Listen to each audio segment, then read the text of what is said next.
The war was almost over, but for the women inside Camp McCain, time had stopped. Every sunrise looked the same, gray, distant, slow. The 40 German prisoners moved through their days like ghosts wearing uniforms too large for them.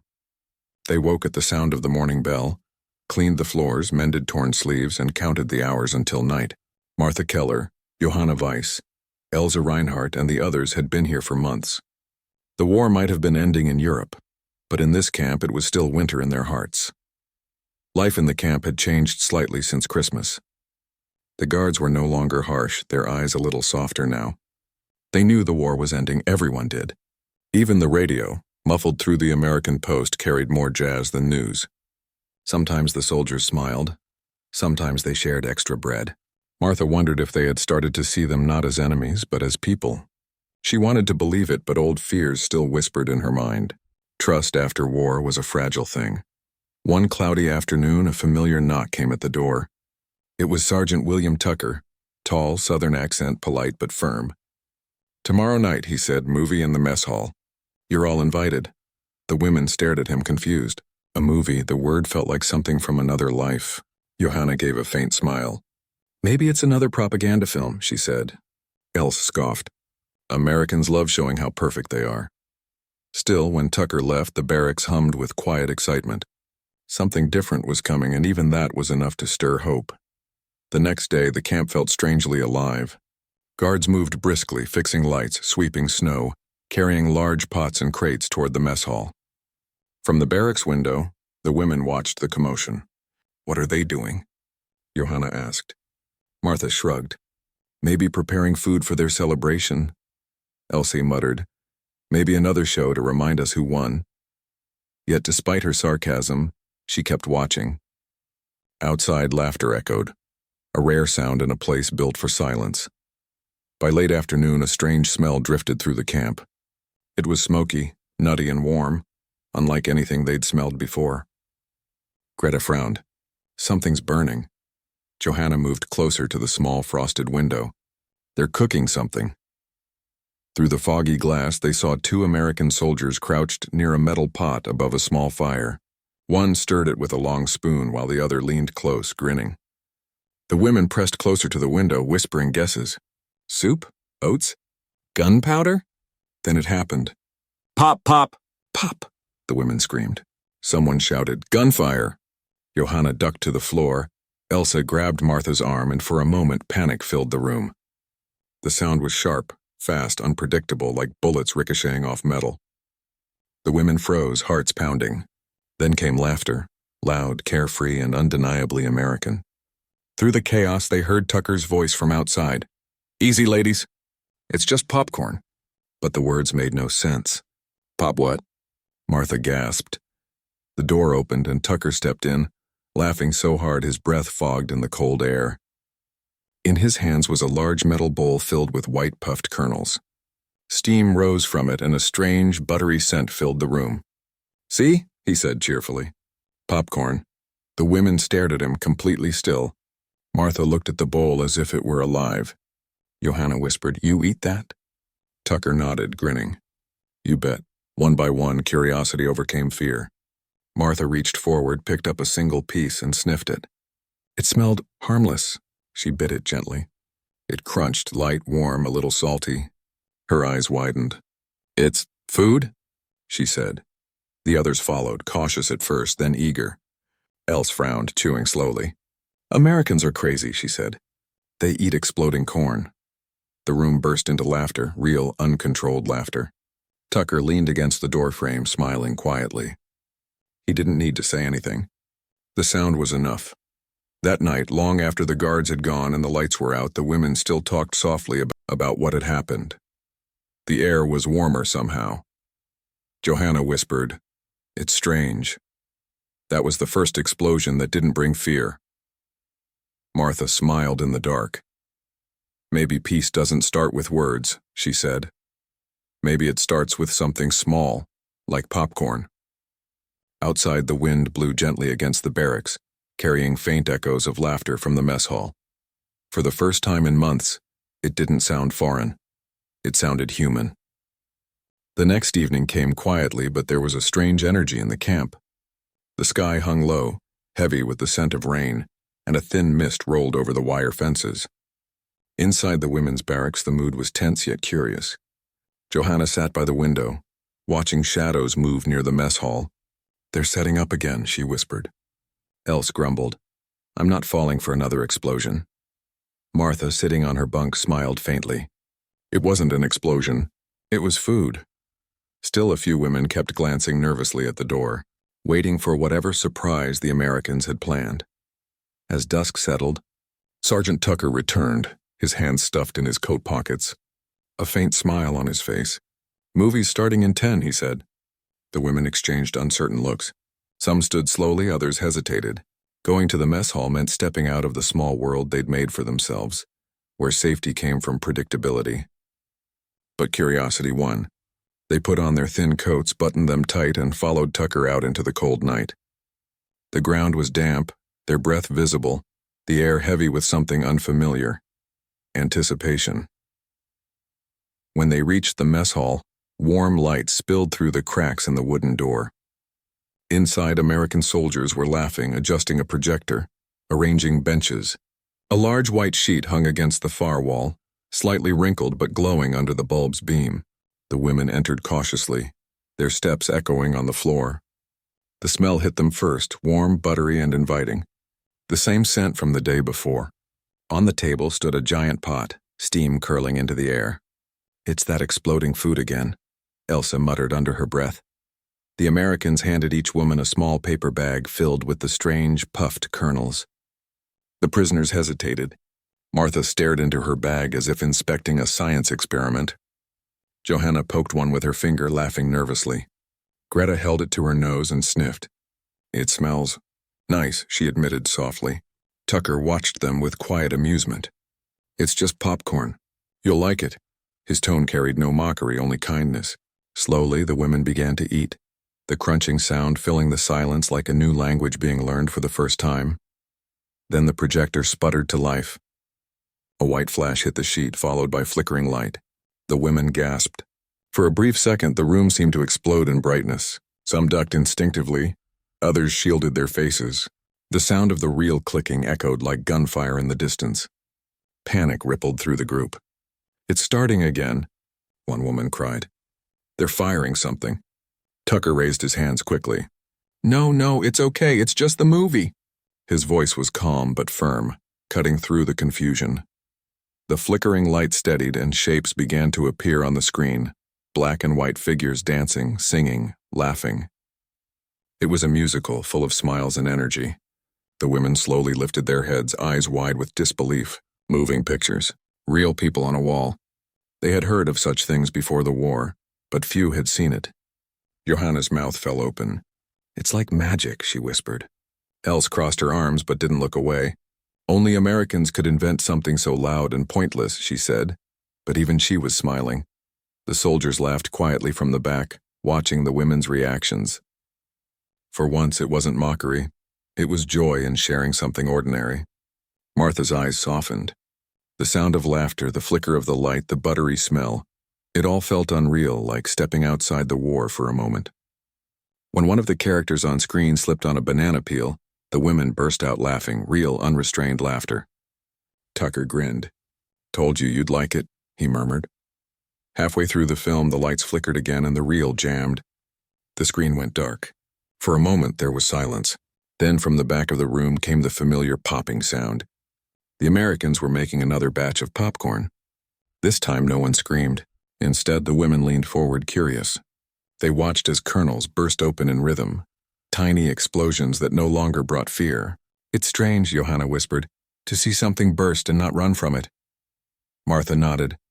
"Because this time it's not destruction, it's creation." When the film ended, nobody moved right away. The room was warm, thick with the smell of butter and the echo of laughter. The soldiers began cleaning up, their movements quiet and gentle. Tucker approached the women, his voice soft. "We'll have another movie next week," he said. Elle smiled slightly. "As long as it doesn't explode." They all laughed. For the first time, the laughter didn't come from nervousness. It came from comfort. That night, as the women returned to their barracks, the sky was clear. Stars stretched endlessly above the wire fences. Johanna looked up and said, "For once, it doesn't feel like we're trapped." Martha nodded, her voice low. "Maybe we're not. Not tonight." Behind them, faint music drifted from the mess hall. A soft tune played on a harmonica. The sound carried through the cold air like a promise. The war was ending, but something else had already begun. A fragile friendship, born from laughter, light, and a bowl of popcorn.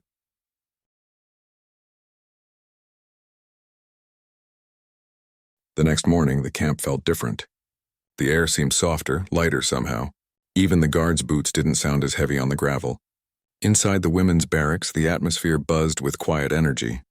For the first time in months, the women had something to talk about that wasn't hunger, homesickness, or fear.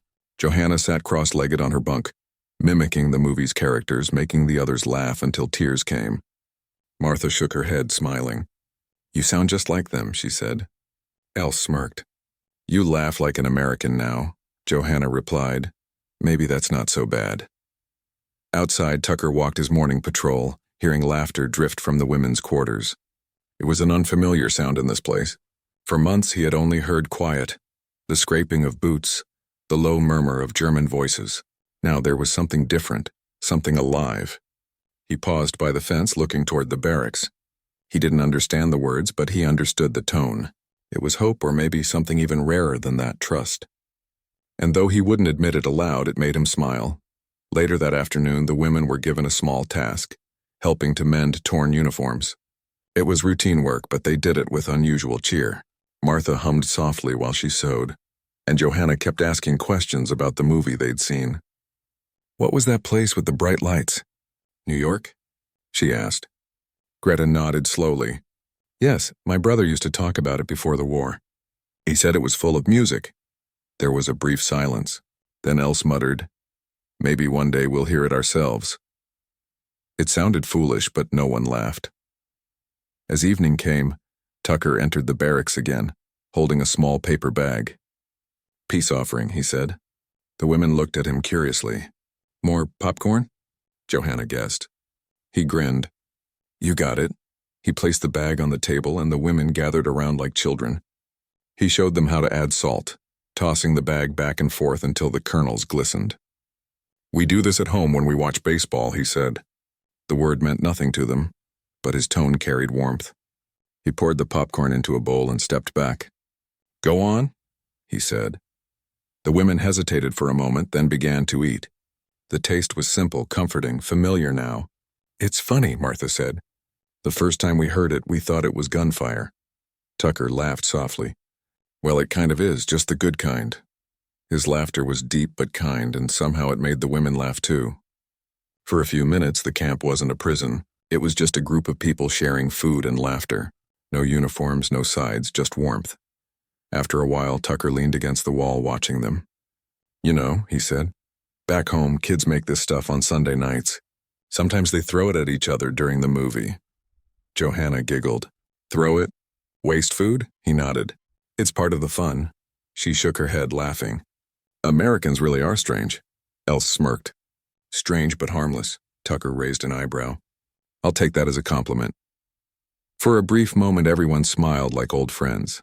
When Tucker left, the women stayed gathered around the bowl, eating in silence. Martha spoke softly, almost to herself. "I never thought I'd laugh again." "Not like that," Johanna nodded. "It feels wrong to laugh during a war." Else, sitting by the window, looked out at the fading light. "Maybe laughter is the only thing that makes sense now." The others fell quiet. The warmth of the popcorn bowl lingered between them, a fragile reminder that kindness could survive even here. That night, the women couldn't sleep. They lay awake, whispering about the film, the popcorn, the Americans. "They seem so normal," Johanna said. "Like they could be neighbors," Greta sighed. Maybe in another life they would have been. Silence followed.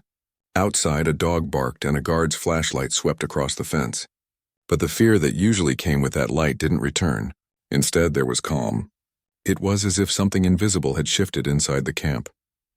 In the morning, the guards brought their usual rations, but someone had left a small brown bag on the table. Inside were a few handfuls of popcorn and a note written in shaky English. "For our friends." The women stared at it, speechless. Martha picked it up, smiling faintly. Friends, she repeated. The word sounded strange, almost forbidden, but beautiful. Johanna laughed softly. Then let's eat like friends.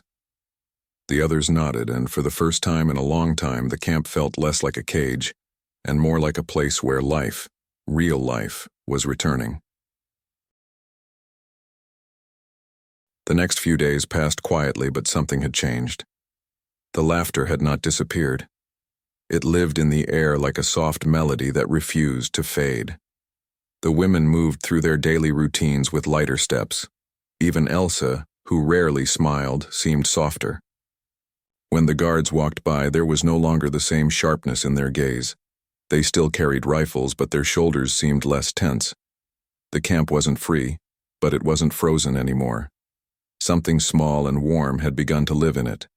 One evening, Tucker appeared again at the barracks door, tapping lightly before entering. Movie night again, he said with that familiar grin. Something funny this time. The women looked at one another, and for the first time they didn't hesitate. They got up quickly, brushing their hair, straightening their clothes, as if they were preparing for something important. No explosions this time, right? Johanna asked, half joking. Tucker laughed. No promises. The women laughed too, and the sound felt like sunlight in a place that had forgotten what warmth was. As they entered the mess hall, they were greeted by the scent of butter and salt. The projector was already humming softly, its light flickering across the wooden walls. American soldiers stood near the back, chatting quietly. The women sat on benches near the front, clutching small paper bags of popcorn, now familiar and safe. The movie began, an old black and white comedy. The characters spoke fast, made faces, fell, laughed, and sang. Even without understanding every word, the women laughed with them. For 90 minutes, they forgot they were prisoners. Johanna leaned toward Martha, whispering, "They live like this all the time?" Martha nodded slowly, her eyes fixed on the screen. "I think so." Elsa crossed her arms, pretending to be unimpressed, but the small smile tugging at her lips gave her away. Greta wiped a tear from her eye, but it wasn't sadness. It was something softer. It was the feeling of remembering who she had been before the war. Around them, the Americans smiled, watching the women's faces instead of the movie.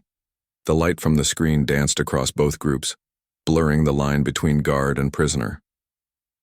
Halfway through the movie, the projector suddenly jammed. The screen went dark, the reel clicking loudly before stopping altogether. A low groan of disappointment filled the room. Tucker walked to the front, scratching his head. "Guess we lost the reel."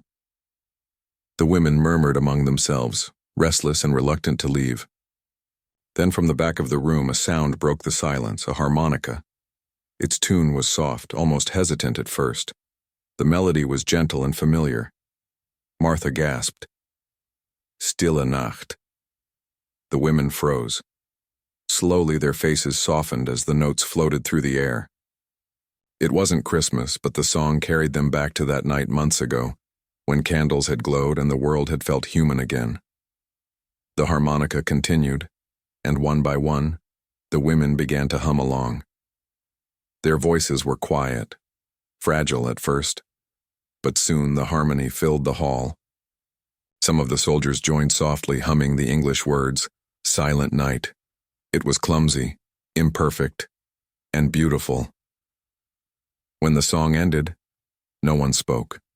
The air was heavy with silence, not sadness, but peace. Tucker stood near the wall, his hat in his hands. "Didn't mean to turn this into church," he said softly.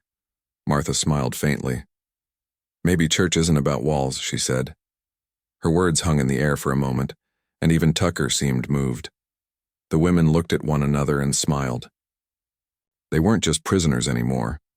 They were survivors, witnesses to something rare, a kindness that war had almost erased.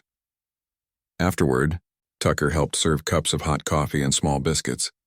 The women sat together at the long wooden tables, sipping carefully, sharing quiet laughter. "This is better than the movie," Johanna whispered. Else nodded. "Because it's real." The Americans didn't interrupt. They simply watched, letting the moment breathe. Tucker leaned close and said, "Back home we call this peace and quiet. Martha nodded, her voice soft but certain. Then I hope it lasts. When the night ended, no one wanted to leave. The women walked slowly back to their barracks, their steps crunching softly in the gravel. The air was cool, the moon bright over the camp. Behind them, the mess hall windows glowed faintly, golden squares of light against the dark. Johanna looked back once and whispered, "It feels strange to go back to silence." Martha replied, "Maybe silence isn't so empty anymore." They smiled at each other before stepping inside. For the first time in months, the darkness of the barracks felt gentle, like rest instead of punishment. That night, the women fell asleep easily. Outside, the guards made their rounds, but their footsteps were quiet, respectful. The wind moved softly through the fences, and in the distance, the faint sound of the harmonica returned, a lullaby for enemies who had somehow become human again. And though the war still raged beyond those fences, for one more night inside Camp McCain, there was no battle. There was only warmth, music, and the fragile peace that came from remembering what laughter felt like. The sun rose slowly over Camp McCain, spilling pale light across the frost-tipped fences and tin roofs. The air carried the faint smell of last night's coffee and popcorn. For the first time in months, the camp didn't wake to the sound of orders or boots. It woke to quiet.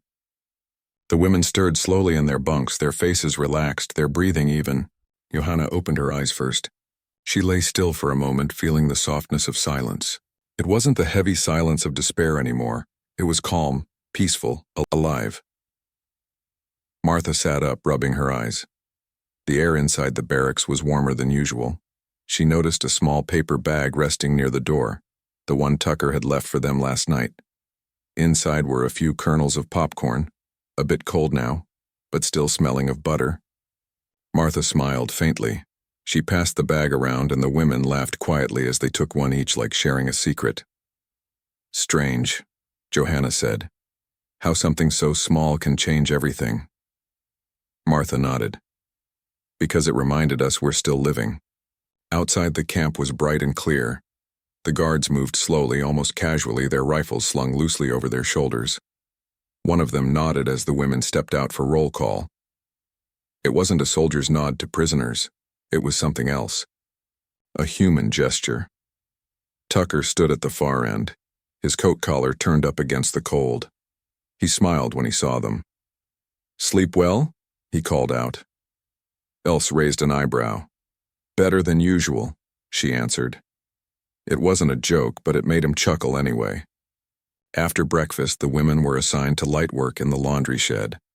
Steam filled the air and sunlight cut through the rising mist. Johanna hummed softly as she worked, a small, cheerful tune from the movie they'd watched. Greta joined in, then Martha. Soon the whole shed echoed with quiet humming and laughter. The American cook who passed by stopped at the door, listening with a puzzled smile. He had never heard them make music before. For a brief moment, the sound reminded him of home. Later that morning, Tucker came by with a clipboard, pretending to check supplies. "Everything all right in here?" he asked. Martha looked up from her work.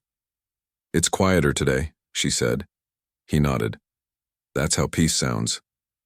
His voice was light, but the words carried weight. The women fell silent, thinking about it. Peace. A word they had all but forgotten. Johanna whispered, "Does peace really sound like this?" Tucker smiled. "Sometimes. Sometimes it sounds like laughter. Sometimes like popcorn." The women laughed, and Tucker's grin widened before he left. By noon, the weather had turned warm enough for the women to sit outside. They gathered near the fence, talking softly, their faces turned toward the sun. On the other side, a few American soldiers leaned against the post, sharing cigarettes and stories. There was no shouting, no fear, just quiet coexistence. One young guard, barely older than Johanna, caught her gaze. He gave a small nod, and she returned it. No words were spoken, but something passed between them, an understanding that went beyond language. As the day faded, the women were told the war in Europe was nearly over.